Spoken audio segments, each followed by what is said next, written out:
بسم اللہ الرحمن الرحیم۔ السلام علیکم۔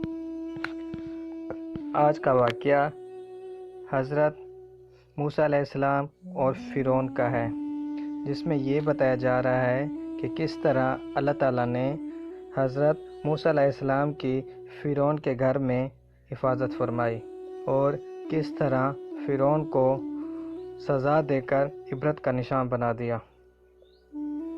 فرعون ایک نہایت ہی ظالم اور جابر بادشاہ تھا، جس نے خدائی کا دعویٰ کیا اور لوگوں کو مجبور کیا کہ وہ لوگ اس کو سجدہ کریں اور اس کو ماننے پر مجبور ہو جائیں۔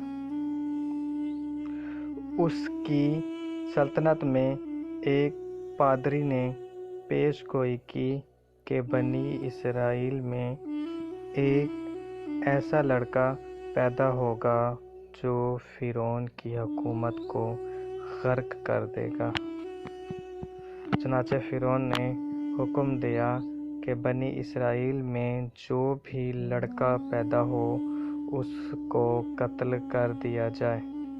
چنانچہ بنی اسرائیل میں جو لڑکا پیدا ہوتا اس کو قتل کر دیا جاتا اور لڑکی کو زندہ چھوڑ دیا جاتا۔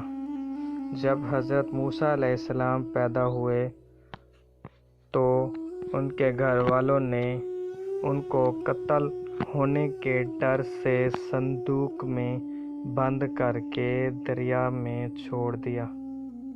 فرعون کی بیوی حضرت آسیہ کا محل تک وہ صندوق پہنچ گیا۔ جب حضرت آسیہ رضی اللہ تعالی عنہ نے وہ صندوق کھولا تو اس میں ایک ہی خوبصورت بچہ تھا۔ انہوں نے اس بچے کو اٹھا لیا اور اپنے پاس رکھنے کا فیصلہ کر دیا۔ اور یوں اسی طرح اللہ تعالیٰ نے حضرت موسیٰ علیہ السلام کی پرورش فرعون کے گھر میں کی۔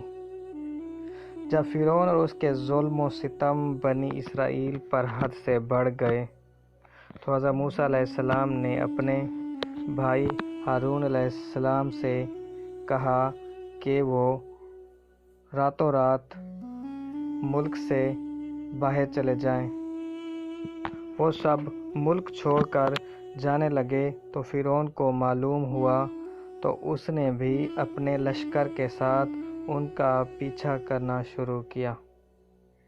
جب حضرت موسیٰ علیہ السلام کا قافلہ دریائے نیل کے کنارے پہنچا تو بنی اسرائیل نے فرعون کا لشکر کو پیچھے آتے دیکھ کر گھبرا گئے اور انہوں نے سوچا کہ آگے دریا ہے اور دریا پار کرنا بہت مشکل ہے اور دریا کی رفتار بھی بہت تیز ہے اور پیچھے فرعون کا لشکر آ رہا ہے، آج تو ہم ہاتھ سے گئے۔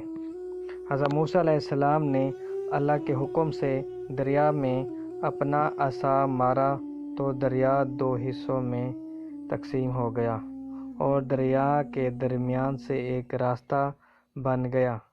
بنی اسرائیل وہ راستہ عبور کر کر دریا کو پار کر گئے اور جب فرعون کا لشکر آیا تو وہ راستہ بند ہو گیا اور فرعون دریا میں غرق ہو گیا۔